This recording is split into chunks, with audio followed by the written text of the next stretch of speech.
Bon,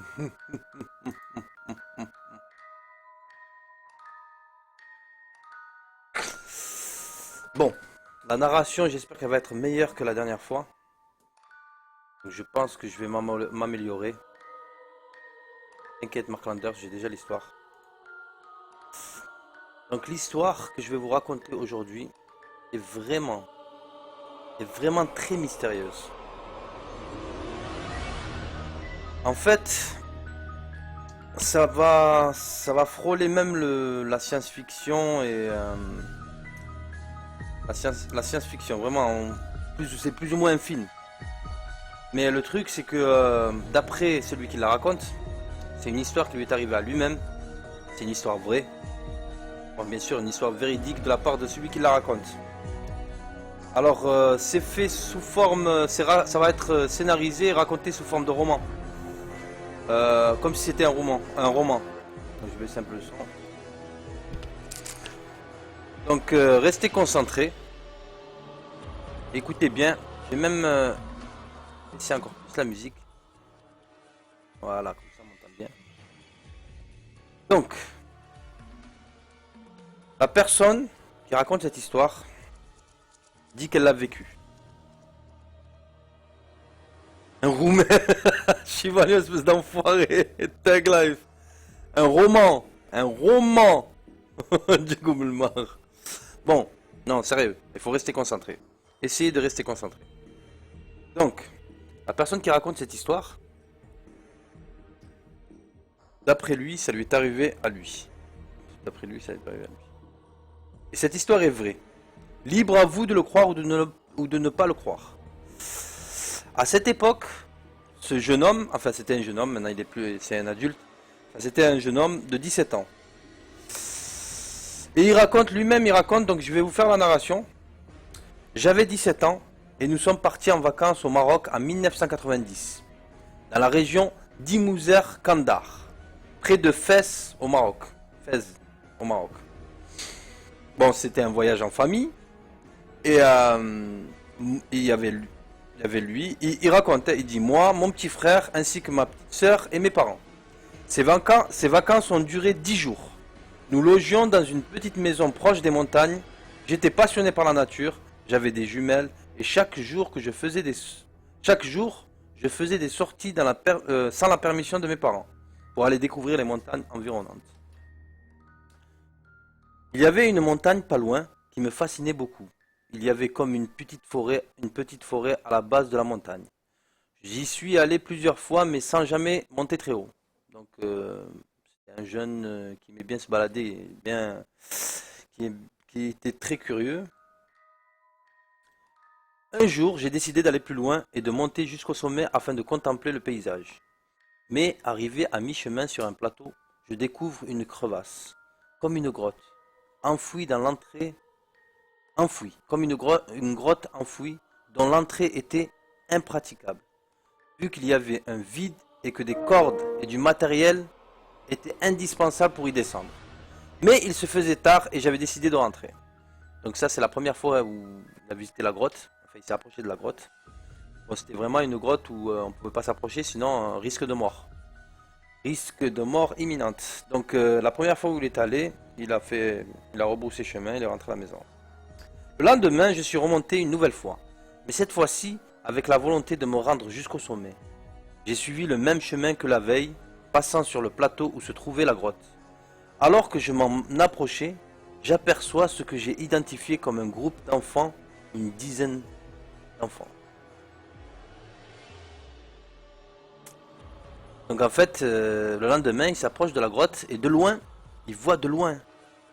Il voit, il prend le même chemin qu'il avait pris la veille et il voit quoi? Il voit une dizaine d'enfants. Un groupe d'une dizaine d'enfants. Ils étaient sur le plateau, regroupés en un cercle et semblant occupés à examiner quelque chose au sol. Ils semblaient muets et froids à la fois. Ils m'ont vu venir et se sont aussitôt dispersés. À première vue, ils étaient très bien habillés et même trop bien habillés.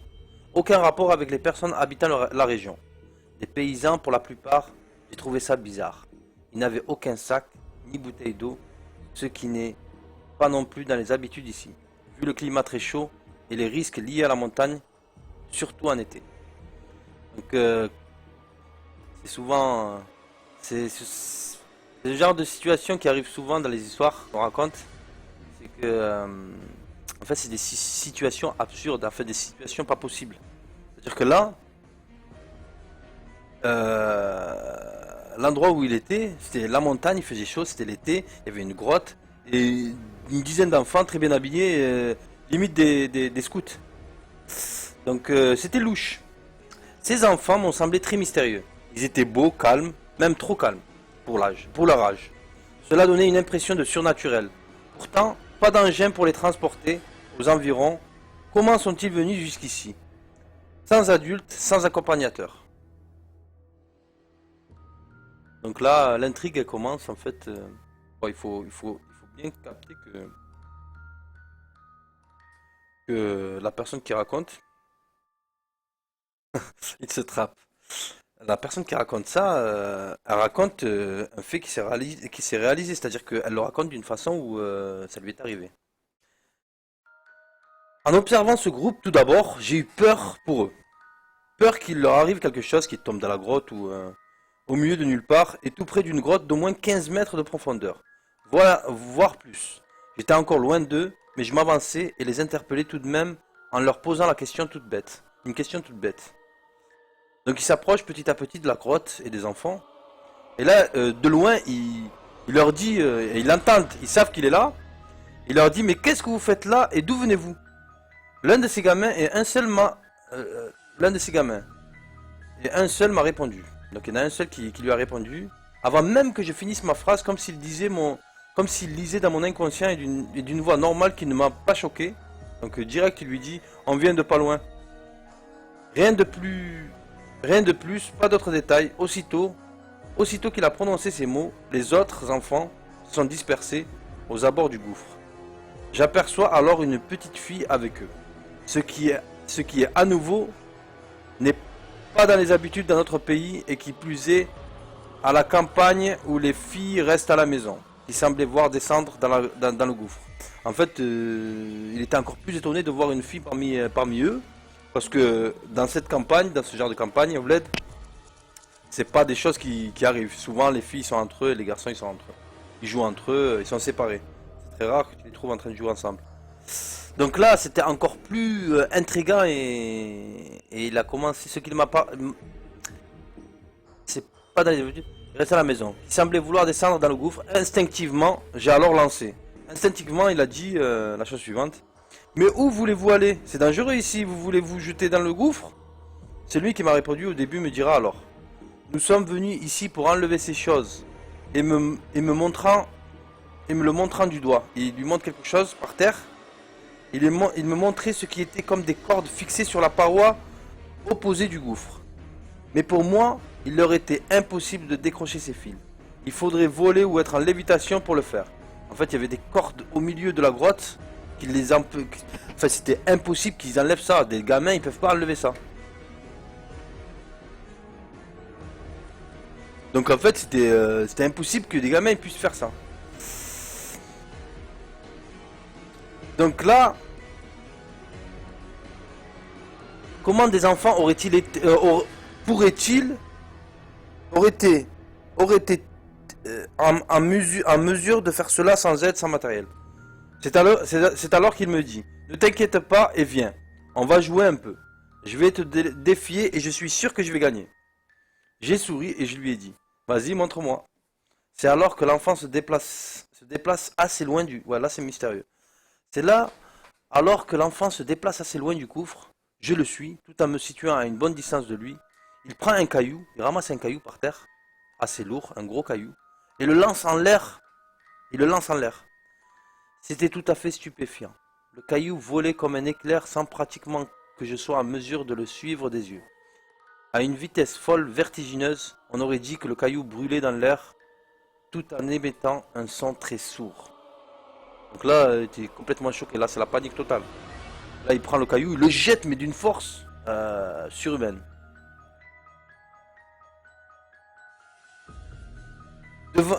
Comment un gamin a pu faire une telle chose? Devant mon incapacité à faire mieux que lui, Il me sourit et il ajoute, tu n'arriveras jamais à faire ce que je peux faire.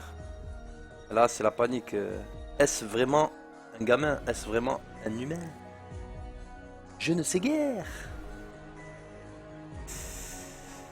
Et là, je ne réponds pas.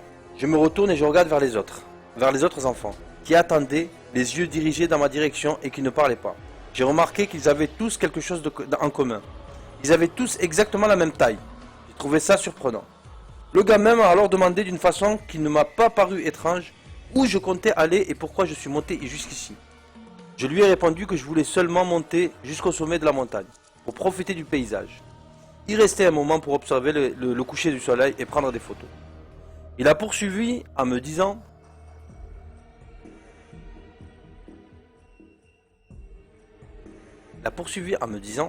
si tu veux, tu peux venir avec nous. Viens, viens, viens avec nous. Sur le coup, je n'ai pas saisi le sens de cette demande, car dans ma tête, il n'y avait nulle part où aller, ni même ailleurs. Je n'ai pas pris plus attention à ça. En fait, quand il lui a dit viens avec nous, là il s'est dit mais il y a nulle part où aller. Donc en fait, il a pas vraiment réfléchi.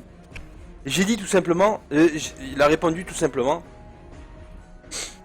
je dois poursuivre mon chemin pour ne pas rentrer tard. Parce qu'en fait, c'était tard. Merci et besselama. Au revoir. Salam alaikum.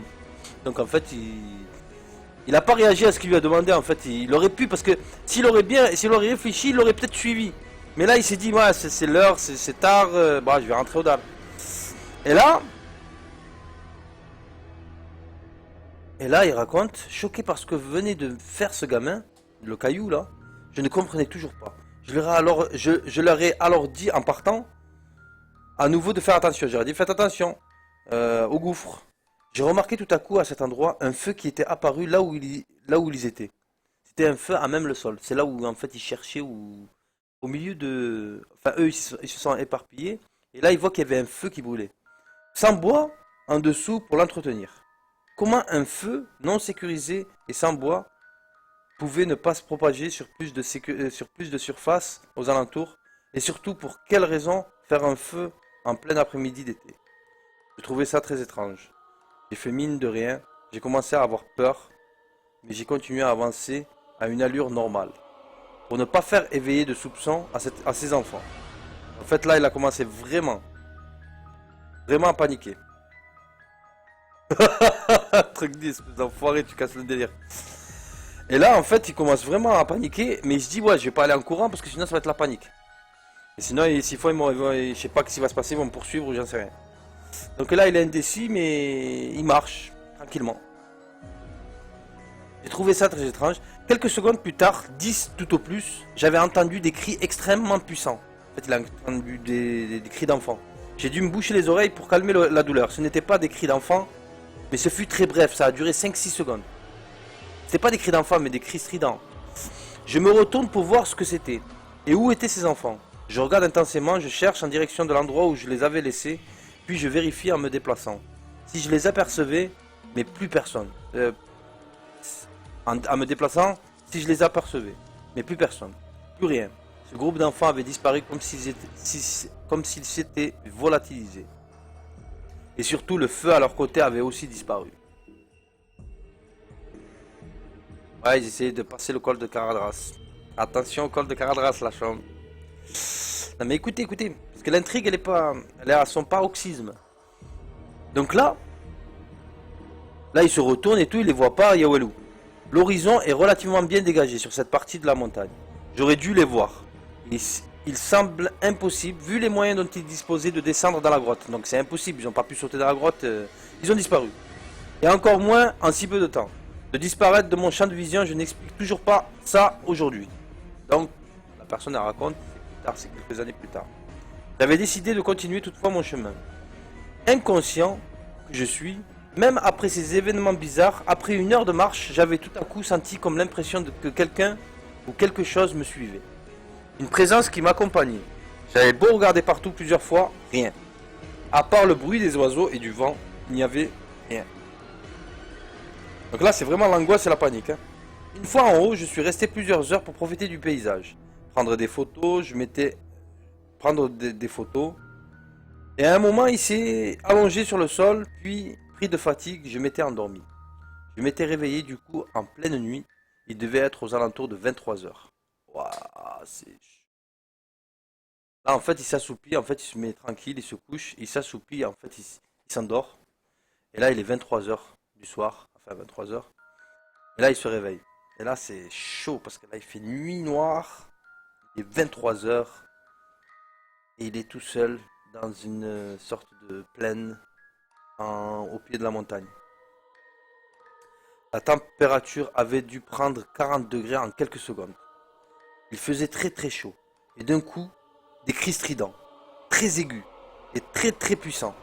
Les mêmes que j'avais entendus quelques heures auparavant, après avoir rencontré ces groupes d'enfants, se faisaient entendre. C'est le même cri strident. J'en avais même mal à la tête. Pris d'angoisse, je me suis précipité en courant pour redescendre et rentrer à la maison. J'ai dû courir à toute allure pendant 20 minutes sans m'arrêter. Au fur et à mesure que je courais et redescendais, il faisait de plus en plus chaud et les cris étaient de plus en plus nombreux et puissants. Mon cœur battait très très fort, vite et fort. Je courais, les mains sur les oreilles, pour essayer de calmer la douleur des cris. Je n'ai jamais eu autant peur de toute ma vie. D'un coup, la température était redevenue d'un coup normale. Et les cris s'étaient arrêtés, je ne sais pour quelle raison. Une fois chez moi, je n'avais pas réalisé, je pense, ce que je venais de vivre. Je n'avais pas réussi à dormir cette nuit-là.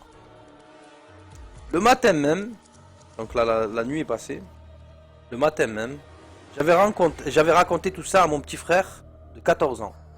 L'envie, la curiosité de retourner là-bas étant plus forte que la peur, nous voulions faire les thugs. Nous voulions faire les thugs. Ils sont pris pour des thugs. Là, je lis le texte, hein. Je lis l'histoire. Et là, il dit bien clairement, il dit, nous voulions faire les thugs. Nous avons donc désobéi à notre père qui nous avait interdit de monter sur cette montagne et nous sommes partis un après-midi, 2 jours après, en direction du sommet de la montagne. Une fois arrivé près du gouffre de la grotte, là où j'avais rencontré ces bandes de gamins, il n'y avait pas de traces de brûlure sur le sol où j'avais vu le feu que ces enfants avaient fait. Rien du tout. Mon frère a d'un coup été envahi par la peur. Il m'a demandé de redescendre, immédiatement. Il n'y avait pourtant personne. En nous retournant, les gamins que j'avais aperçus l'autre jour étaient apparus. À un moment, il se retourne, il les voit tous. Les 10 gamins, ils sont tous à côté. Ils ne disaient rien, ils parlaient pas. Personne ne parlait. Ils étaient debout devant eux. Ils les regardaient. Ils étaient là à nous regarder en souriant bêtement. Ils les regardaient avec un sourire bête. Ils étaient tous là, les 10, une dizaine. Du coup, la même chaleur qui m'avait réveillé l'autre jour lorsque j'étais en haut de la montagne s'était fait ressentir. Les mêmes cris se sont fait également entendre. Et les enfants qui nous fixaient se sont brusquement mis à courir et se précipiter pour se jeter dans la grotte, dans le gouffre. Ils ont commencé à courir comme ça, comme des animaux sauvages, et vers la grotte, dans le gouffre. Nous nous sommes précipités à ce moment-là, moi et mon petit frère, pour rentrer expliquer ce qui s'est passé à nos parents pour quitter au plus vite ce village. À la suite de cette expérience, c'est seulement 12 années plus tard que je suis revenu dans ce village. Il était pratiquement inhabité. Cette maison proche de la fameuse montagne où nous passions nos vacances était toujours là. Un assez vieil homme, qui devait avoir dans les 70 ans, vivait toujours là. Et m'a expliqué suite à la question que je lui ai posée sur cette montagne, s'il avait vu des choses étranges. Il m'a répondu il m'a répondu que cette montagne était hantée, cette demeure elle était hantée, disait-il. Il ne faut pas y aller, surtout pas. Cet homme qui nous a raconté que les enfants que j'avais aperçus 12 ans auparavant, il les connaissait très bien. C'était des amis à lui, des amis de son enfance lorsqu'ils avaient à peine 10-12 ans. Il m'a expliqué qu'ils sont morts. Quelqu'un les avait tués et jetés dans le gouffre. Voilà l'histoire en fait.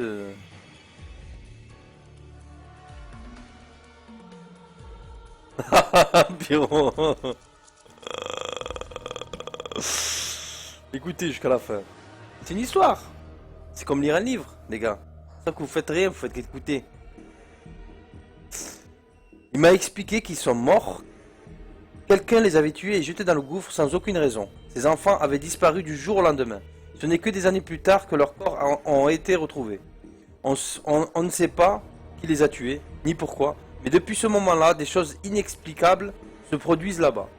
Plusieurs personnes disent avoir aperçu des lumières qui apparaissent et disparaissent sans raison, et en pleine nuit, et qu'on peut les distinguer à travers la forêt.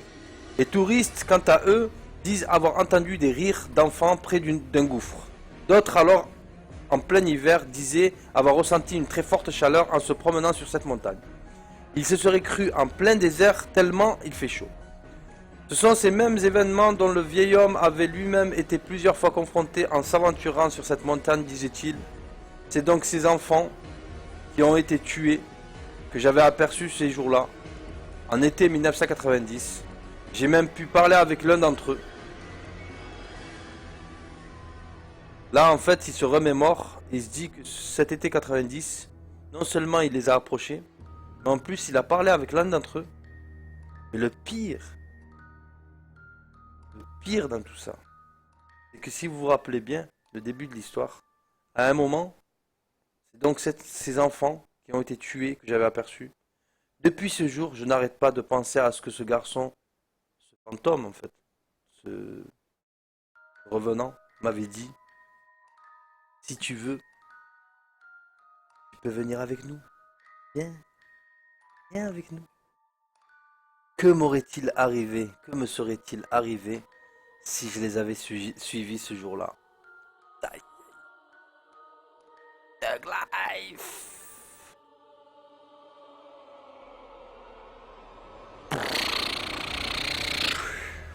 Voilà. C'était l'histoire du soir, bonsoir. Voilà, duré longtemps, c'est une longue histoire, mais c'était limite un roman. Si vous avez kiffé, vous avez kiffé. Si vous n'avez pas kiffé, Thug Life. Enfin, si vous avez kiffé, ben, je vais pas être vulgaire, mais Thug Life. Si vous avez kiffé, Thug Life. Et moi j'ai bien aimé. Moi j'ai bien aimé cette histoire. En fait, ça t'emporte, en fait, c'est une espèce de Thug Life. Il y a une trame de fond qui est plus ou moins surnaturelle. C'est une histoire intéressante. Ah, c'est le mec, Pyro. Bon, ben j'espère que vous avez kiffé. Si vous avez kiffé, Thug Life est. C'est vrai qu'on peut pas mettre de like là. Faites des likes, comme ça. Faites des émoticônes de like. Ah ben Kazé, il a bien kiffé, c'est cool. Donc je remercie la personne qui m'aide dans mon travail de l'histoire du soir bonsoir, qui est le seul, l'unique, le vrai Mark Landers. Merci à Mark Landers parce qu'il m'aide à trouver des histoires. Et pour faire pour animer un peu ces moments d'histoire. Donc Mark Landers, n'hésite pas, envoie, trouve des histoires. Et moi, je m'occupe de les raconter. Et plus elles sont spéciales, plus elles sont mystérieuses et plus elles sont angoissantes, et plus ça déchire. Voilà, je vous dis bonne nuit à tous. Je vous remercie d'avoir suivi le stream. Thug Life, nigga, what's up? You don't look for me, lost in war when like 6 times. Me and my girlfriend doing it for we bois. N'essayez même pas de comprendre. Welou, ça veut rien dire du tout ce que je viens de dire. C'est juste un proverbe d'un thug.